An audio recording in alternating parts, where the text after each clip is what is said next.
Ooh, probably an older woman, graying hair, sitting alone in an armchair surrounded by cats.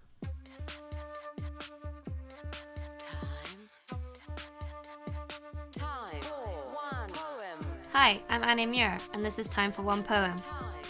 In this episode, I talk to the poet Jane Yeh, and my poetry skeptic slash expert is Lydia, a trash TV lover who just finished a master's in service design. Hi, Jane. Hi, Annie. Thanks for coming to talk to me about poetry today. Thanks for having me on the podcast. Firstly, since this is a podcast aimed at complete beginners to poetry, can you tell me what is a poet and what is your day-to-day life as a poet like? I guess my day job is actually teaching creative writing, so it's pretty closely related to poetry. I'm really fortunate in that way, I know. Um, so, uh, I guess my day-to-day life as a poet more is that I do have a daily practice, meaning like I try to write every single day, normally in the mornings, because when I was younger, I used to actually only write late at night. Like I would often go out and see friends or whatever, and then come home and be like more sobered up by then, and then like actually sit down and write or read for a couple of hours. Like I used to be a real night owl, even if I wasn't going out, like I would just stay home writing and reading until quite late at night. But actually, the older I get, the more it's like the morning is definitely the sharpest time for my focus and my mind. So that's why I switched to writing in the morning, like trying to do writing in the morning. So that's what I try to do. And again, I know I'm very fortunate because I don't have like caring responsibilities or children to look after or things like that. So I have a lot more of a flexible schedule than most people tend to. So, can you remember how or why or who first got you into poetry? Was there anyone who particularly encouraged you? I guess it was mostly like one of my teachers in high school. Again, like I think a lot of people, I was lucky to have one or two really kind of inspiring or like super um, just excellent teachers in high school. And one of them was very interested in poetry. Like in our high school's curriculum, there was no actual teaching of poetry, which is kind of crazy when I look back on it. But, like we didn't even learn canonical poetry like the Romantics or Shakespeare's sonnets or whatever. There was just nothing. So this teacher, because she was like the advisor for our student literary magazine as well. So, she would like, for those of us that were interested, she would kind of like give us photocopies of poems occasionally or whatever, or like, encourage us to try to write poetry and things like that. So I do feel really fortunate in that way. So, your newest book is called Discipline, and you've already talked a bit about your discipline as a writer. Can you tell me about the cake on the front of the book? I'm sure a lot of people will want to know about that. Oh, yeah. So the front cover of the book, it's actually a photo of like a whole installation. So it looks kind of like, I mean, this was the intention of the installation. Like it looks like a whole room or like the inside of a building that has been made of cake, like cake that is like all elaborately frosted and decorated, in like pink, pale pink and pale blue and white. It's really amazing. It was just this picture that I saw by chance online because like a couple of different online websites had seen pictures of this art installation and were like, here's a cool thing. And then by chance, once I saw it, one of these articles, and it's a piece like installation called Cake Land by this Californian artist called Scott Hove, who I don't even know, and like I still haven't met. Like, my publisher asked him for permission to use the picture of his work, obviously, and he was like, fine, but like, he didn't like try to contact me or anything. But yeah, no, I mean, it's just incredible. Like, I actually really wish that I had had a chance to see this installation. Because, oh, and the other thing is that, of course, it's not actually cake. Like, I it's like know. cardboard or plasterboard or whatever, and paint, and, I don't know, some kind of probably builder's foam or something. Like, so it looks like it's all made of cake, but it's not.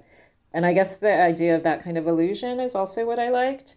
Yeah, so that illusion. And then also just the kind of impossibility or kind of like fairy tale or maybe fantasy quality of it. That because it really does look in the pictures like it's a room made out of cake or like a building built out of cake, which is kind of fascinating to think about. So I know, you've kind of burst the bubble for me. I thought it was really cake. I know. I mean, actually, I guess maybe if you were like some kind of super baker, you could make that happen. But I don't know. It seems pretty hard because it's like, yeah. Anyway, it's like So the it seems ceilings like and walls and everything. it seems like a lot of the poems in that collection are inspired by exhibitions or artworks. Do you get a lot of inspiration from wandering about? Yeah, I mean, I definitely am inspired by like art and exhibitions that I've been to. Although sometimes it's just something that I've seen online, like again this cake cake land installation. So it's not even always seeing them in person. But I guess I have a couple of friends who are really interested in like contemporary art. So like I end up going to shows or things that I wouldn't just go to off my own bat, really. But yeah, no, then it becomes really interesting to me. And like in a way, because it's sort of out, it's not my speciality or like my own field, which is kind of like poetry and literature or like creative writing or whatever. Like the fact that it's not exactly the same as my own field probably makes it kind of more interesting to me, or like my position on it, on looking at it and experiencing it is a little bit outside what it would be, like even compared to my friends that are interested in it.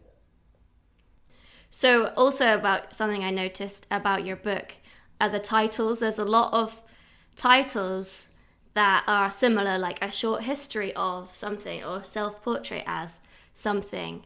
And I think it's a really clever use of a title because it gives a sort of sense of authority to the poem. It's like, this is what it's about. Do you write your titles before or after the poem? How does that work? I guess most of the time I write them afterwards, and to be honest, I always feel a bit lame about my titles. Like I would like to be better or more creative with them. Do you know what I mean? Like I really admire it when I see other people's poems that have titles that like do more interesting things or whatever. Whereas mine I think are pretty like kind of just descriptive or straightforward in a way. And maybe it is because I just write them afterwards, like in what I am embarrassed to say is a slightly tacked on way. But anyway. Well, I think it really it gives an illusion of authority. You know what you're talking about. I really believe That's you when you funny. tell me. Wow, that's like literally the opposite of what it feels like from my side. So that's kind of interesting, actually. Yeah. It is good when people have a really catchy title. Sometimes it feels the title's more important than the poem. Yeah, I know what you mean. But again, like I just feel like there's a lot of creativity to the way some people use titles that I wish I was doing as well, I guess maybe. Well, I think you are.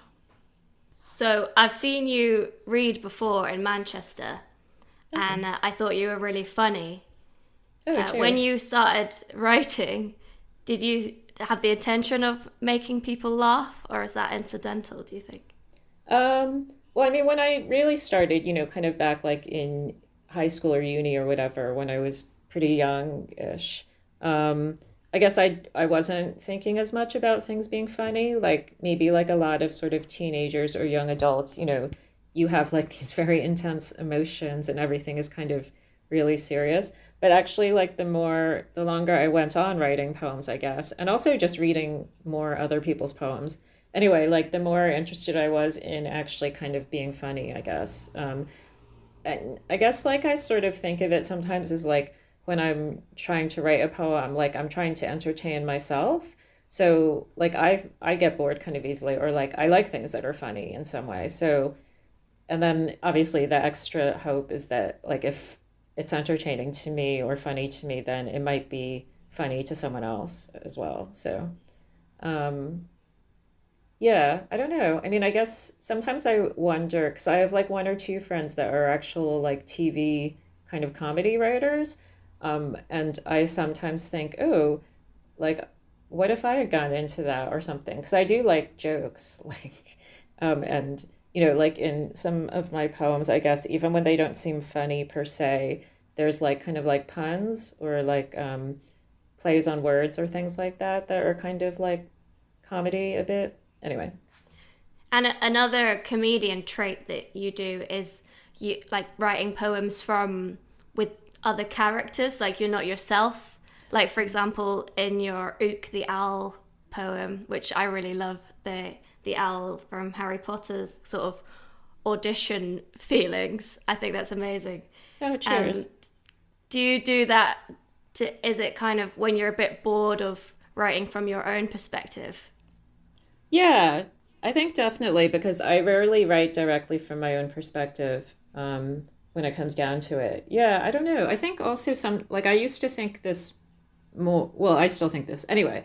Um, like I kind of think in some ways I'm, what's the word? Like, I'm like a fiction writer that has been diverted into writing poetry because I do like making up characters and like imagining their thoughts and things like that. Do you know what I mean? Like, which we think of fiction writers doing more than poets usually.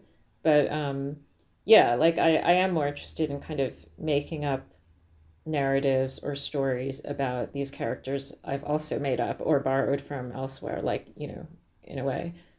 So do you ever write like deep feeling poems that you just never show anyone? Um, I would say not actually. I mean, I guess like you know, the poems that I write have some of my feelings in them, but they've been kind of funneled into these different characters or like situations or whatever you could say.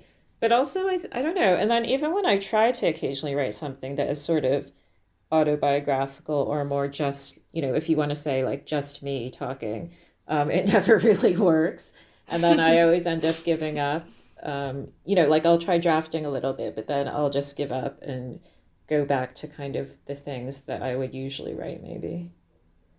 Do you think people ever read your poems and don't get the reference, so just think that you're really strange or something? That's definitely possible as well, because like obviously the poem you mentioned, you know, in the title and the kind of head note, it states obviously that it's like this owl actor from the Harry Potter movies, but there's definitely ones that are more uh, less obvious. So like I wouldn't even blame the reader for reading them and just thinking like, oh, you know, that's the writer talking about themselves or whatever. So can't really knock that, to be fair. So this is crunch time. Although you're an expert on writing poems, I don't think you're an expert on your own poems because you're too close to them. So as I told you, I'm going to take your poem, Self-Portrait as a Spinster, to be read by one of our non-poets. Does this scare you? Um, I wouldn't say that it scares me. I'm actually just curious to see what they think or what they make of it because, you know, I don't, well, and I don't think I'm an expert on poetry by any means. So, yeah, no, I'm definitely curious to hear what someone thinks about it. Well, you are a teacher of poetry, so your students probably think you're some sort of expert on Okay, yeah. No, I mean, I guess, Own it. anyway. All right, well, I'm going to ask you to read it, but before I do, I just want to say thank you for coming to talk to me today. Oh, thank you. And thanks for your questions. They were really lovely and interesting, I thought. Self-portrait as a spinster. The macadamia nut of sunset, blanketed with a strawberry breeze. Such moments are infrequent in our sugar substitute days. Like the texture of a shiny wallpaper without good taste. So melodious in the Pima cotton night is the song of the maidenhair cat. To be unloved is like listening to a progress report on courgettes for months. My feelings propelled in a Victorian swimming cage over a rocky beach. I decanted my sincerity into a carefully labeled trunk. I wilted like a leftover chicken wing in the crispy light of day. It was awful to be unloved, like having an embarrassing disease. Somewhere on the moon, a clangor emits a distant, mournful chirp. I pretended to be carefree yet salty, like a seaside wench. The bakelite earring of summer swayed to and fro, to and fro. It was okay to be alone, like a sausage in a garden full of flowers. In the caramel air, a Labrador stared kindly at my meaty display.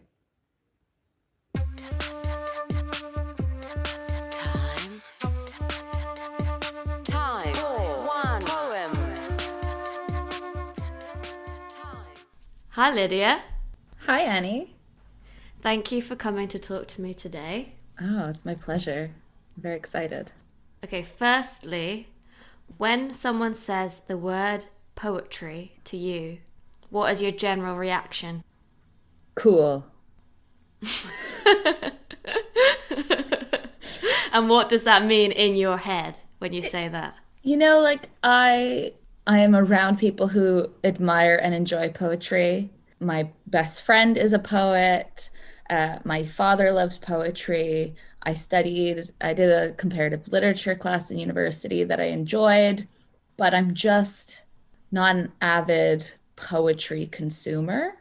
So I don't have positive or negative feelings around it.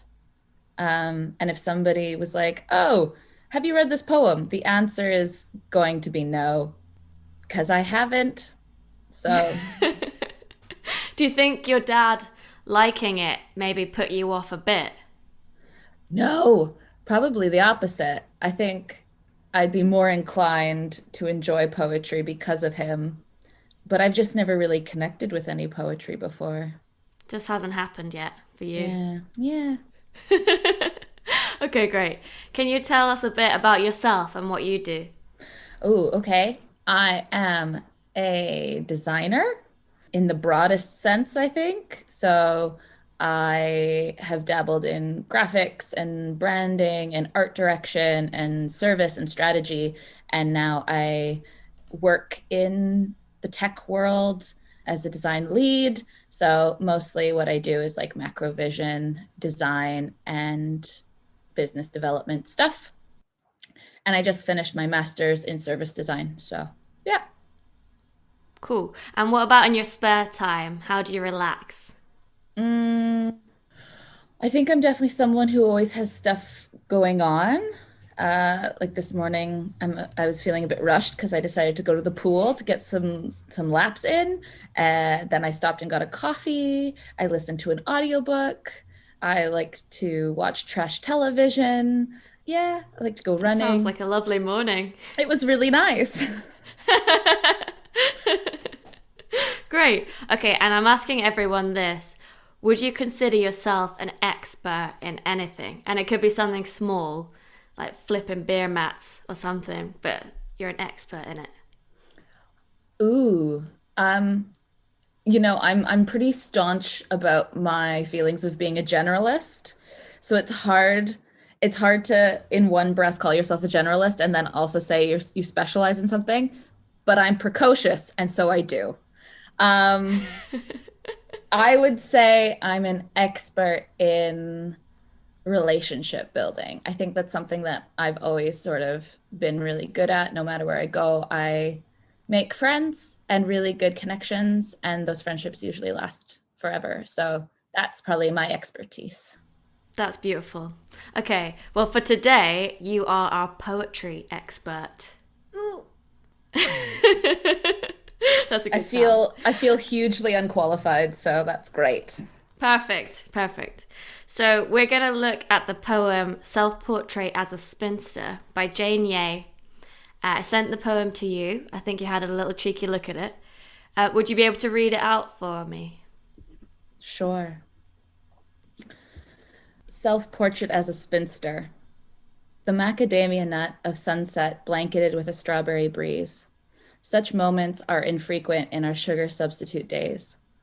Like the texture of a shiny wallpaper without good taste. So melodious in the Pima cotton night is the song of the maidenhair cat.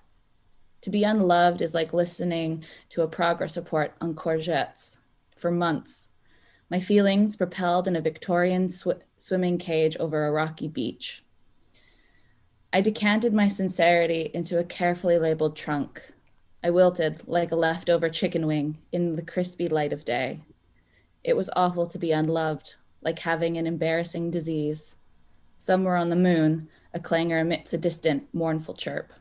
I pretended to be carefree, yet salty, like a seaside wench.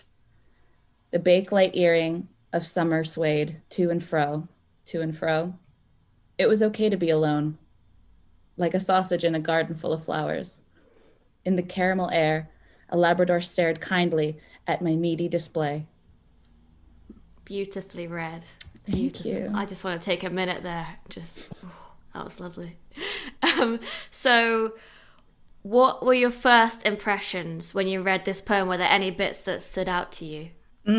I think what's really interesting is that I had a very visceral response to the title. Mm-hmm. Yeah, I felt maybe a little seen by it.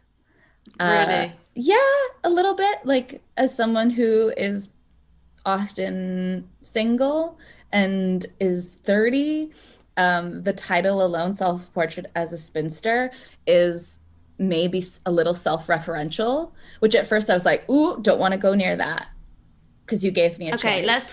let's talk about this title, because I thought we'd begin by talking about it, because just in case there's any really young people who may never have heard the word, so it's quite an outdated word, isn't it? I mean, Is it? what do you think a spinster is referring to? An alone woman beyond sort of socially acceptable marriageable age. Yeah, so but it's quite old fashioned. Yeah, I wouldn't use it currently, but I'd make a glib joke. yeah. When you see the title and the word spinster itself, you get an image of what a spinster looks like. Ooh, probably an older woman, graying hair, sitting alone in an armchair surrounded by cats. That's Yeah, okay. that's it. Yeah. Yeah, like in school we did a Carol Ann Duffy poem that was about Miss Havisham, do you know, from Charles Dickens' story. Yeah. So, and that's where I heard the word spinster, I think, the first time, and that's what I see is like a woman wearing her wedding dress. She hasn't taken it off for like 2 years, but she never got married. She's like covered in cake or something. It's horrible. But yeah, you are definitely not a spinster, so Oh, thanks, Annie. you should not feel seen by this. There's no such thing anymore. That's maybe Anyway. true. That's maybe true. Just Okay, so what does the poem look like for people who can't see it at home? oh, what does it look like? This is important with poetry. Well, it's written in two-line segments. So, yeah, it's sort of in these two-line blocks, and then each line ends with a full stop. So Oh, there yeah, I was didn't notice that. so it was very comfortable Every to read line. through. Yeah. That's unusual, Sometimes, yeah, sometimes poetry. See, I know nothing, but you've told me I'm an expert, so I'm going ahead with the confidence of an expert. actually. Great. Sometimes poetry doesn't end on a line, and so it can be hard to know when to take your breath when reading it. Enjambment. Enjambment. Oh, It's French. It's French. perfect. So, yeah, and it's Yeah, this is nice actually. I like that it get and the lines are really long as well, so it looks quite boxy. Yeah. because it's 14 lines, which if you're a poetry reader would go ding ding ding in your mind because that's a sonnet, 14 lines. But it doesn't look like a sonnet because it's broken up into these 2-line stanzas or couplets, if you will. So yeah, it doesn't look like a sonnet, but it's interesting that it's got 14 lines. You got to keep that in your mind because when there's a sonnet involved, stuff goes on. So yeah, we've got these long lines. And I think the first 2 stanzas are interesting. When I read those, can you read out the first 2 again and we'll just look closely at those? the macadamia nut of sunset blanketed with a strawberry breeze. Such moments are infrequent in our sugar substitute days. Like the texture of a shiny wallpaper without good taste. So melodious in the Pima cotton night is the song of the maiden hair cat. What do you think is going on in these 2? I mean, it's very descriptive of like an environment. To me, I'm sort of in a space that sort of talks about sea and sky and breeze and air and then but I also kind of felt like a Candyland surreality because of all of the visuals around sweets. Yeah, it's transportive, but I can't quite situate myself, so it's a little weird. Yeah. So there's a sunset, a strawberry breeze, which is strange, and like the texture of shiny wallpaper. So then you're imagining being inside. Mm-hmm. And what's a Pima cotton night? Do you know what that could be? I did Google it because I Oh yeah. wasn't sure, and it's oh, what was it? A sea island cotton. Pima cotton is a sea island cotton. Gossypium barbadense is one of the several species of cotton. Okay. And what is a maidenhair cat? Do you know? Did you Google that? I did not. Do you think it's just a type of cat? I suspected so. I thought the reference of a cat was very akin to the spinster imagery, but then to call it, Yeah, I thought you said cats. yeah, and then maiden hair cat, a maiden being like a young woman. So maybe like a Yeah. fine haired cat. Okay, okay. And I this poet does like cats. They're into cats. So Okay. that's important. And I mean, who doesn't? I mean, some people don't. But then let's look at the next two because I feel like the next two is when my attention is got in this poem. Can you read out the next two stanzas? To be unloved is like listening to a progress report on courgettes for months. My feelings propelled in a Victorian swimming cage over a rocky beach. I decanted my sincerity into a carefully labeled trunk. I wilted like a leftover chicken wing in the crispy light of day. See, these two is when something goes on. It gets funny, doesn't it? It gets, I think it becomes more internal. Like there's such a strong shift of like an external environment to then suddenly being self-referential and being sort of intrinsic in oneself. And it's all Yeah. very emotional. Yeah, it's like it's a bit emotional, but it doesn't really give much away at the same time. Like to say to be unloved, like any person reading that, it's gonna affect them, I think. Even just to like Absolutely. read the word love, but also unloved. It really, like you say, a visceral reaction when I read that. I'm like, oh, straight away to be unloved. No. Yeah. It's like, and then it hits you with the joke, a Yeah. progress report on courgettes for months, like with a budum at the end, and Yeah. you're just like, okay, this person's joking. They're okay. It's okay. When people joke, it's fine. I mean, maybe they're joking to hide sadness. Well, that's what I think is that like people become a bit glib. You know, like they always say, like a joke is actually a truth in a mask.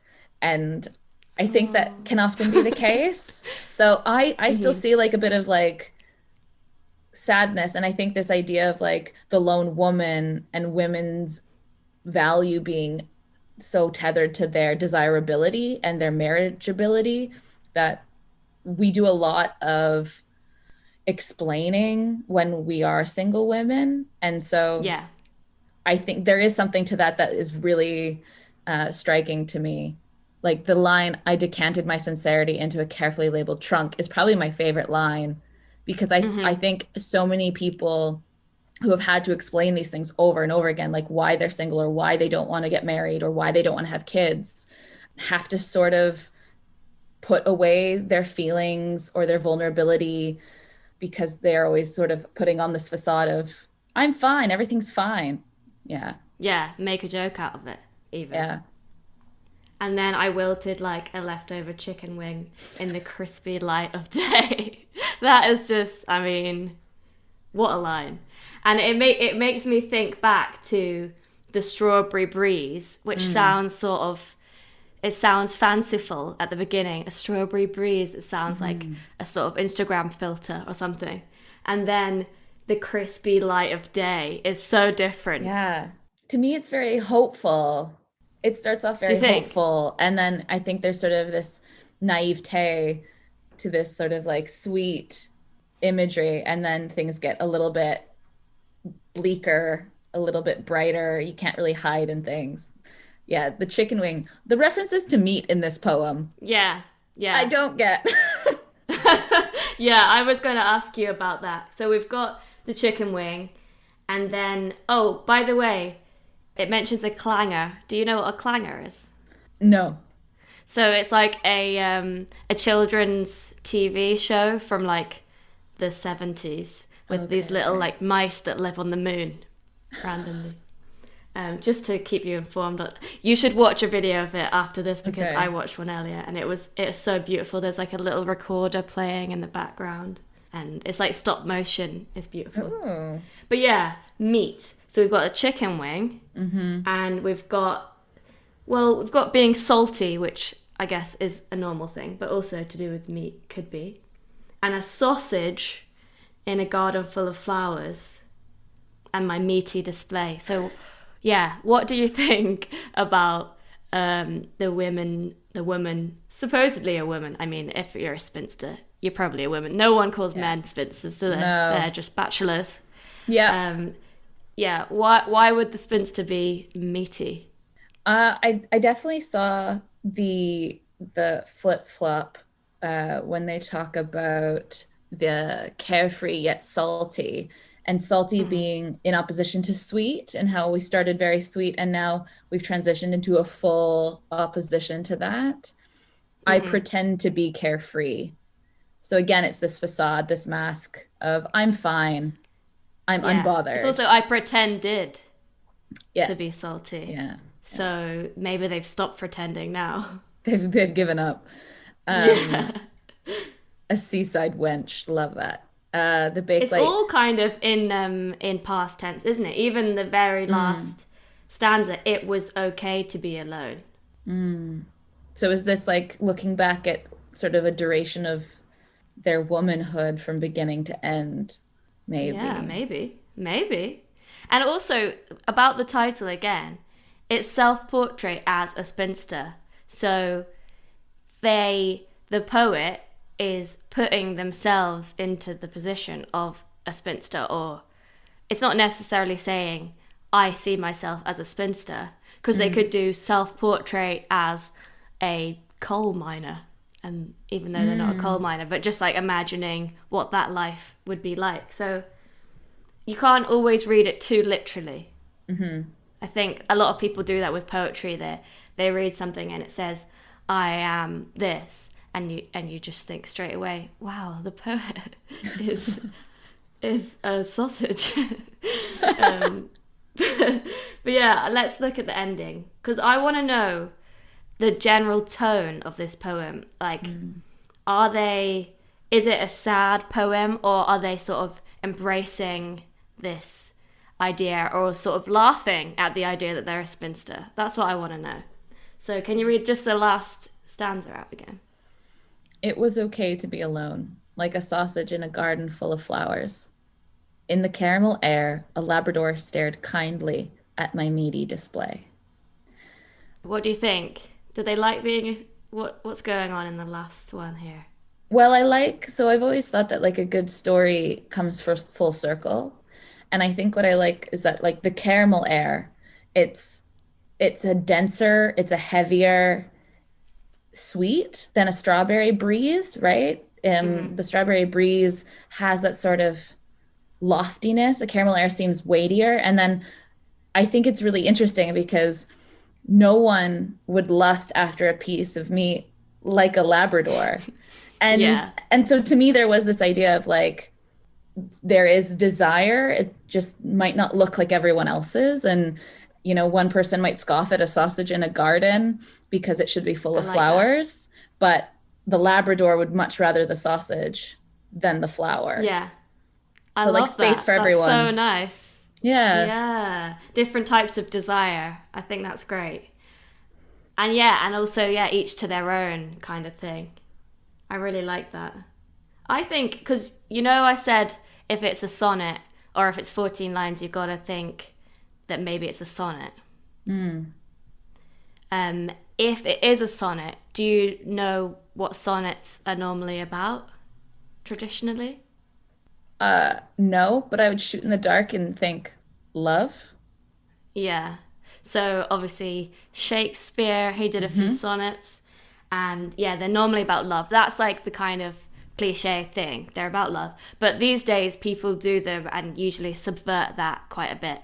And you could maybe read this as subverting it in a way of like self-love. Like I kind of see it as that. Like I think they're inventing all these images, and yeah, I don't know. I see it was okay to be alone. I just think it's kind of acceptance, isn't it? I like to believe that. I don't want to think it's a sad poem because it's such a joyous poem and so fun. I loved reading it. I was walking home from the pool and I passed this little park with a playground, and I had a coffee and I sat down and I read it, and I listened to the Japanese house, which is very like atmospheric, melodic music, and I sat there reading it a few times through, and I didn't have a sense of foreboding or despair. It was very visceral. It was sort of self-referential. It made me think of myself in the position of the writer, but it didn't leave me feeling sort of melancholy. That's really nice. Yeah, I love that it made you think about yourself, because that's what poems do.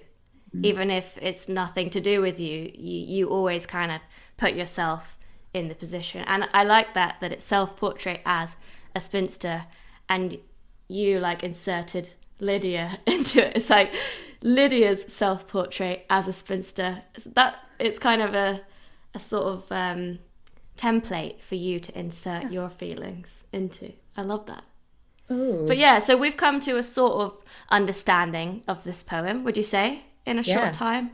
Definitely. And I'm sure the listeners will all have different ideas of what's going on based on their own experiences. But yeah, how do you feel now? Will you look at poems differently after this? I think so, actually. I wasn't expecting to enjoy it as much as I did. I think I definitely would like to be someone who reads more. Having just finished a master's, I was sort of up to my eyebrows with reading, and I was sort of feeling done with it. But the beauty of this was it took me no time at all.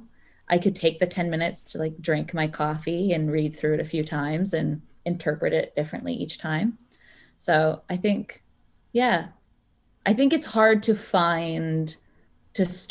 open a book, to find a poem to read.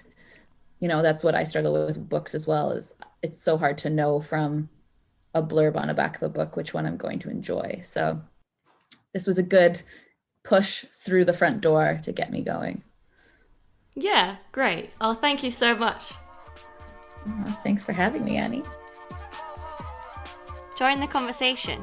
To read the poem in full, go to www.time41poem, that's with the numbers 4 and 1, .wordpress.com, and comment with your own interpretation of the poem. This podcast was made using funding from the National Lottery through Creative Scotland. Thanks for listening!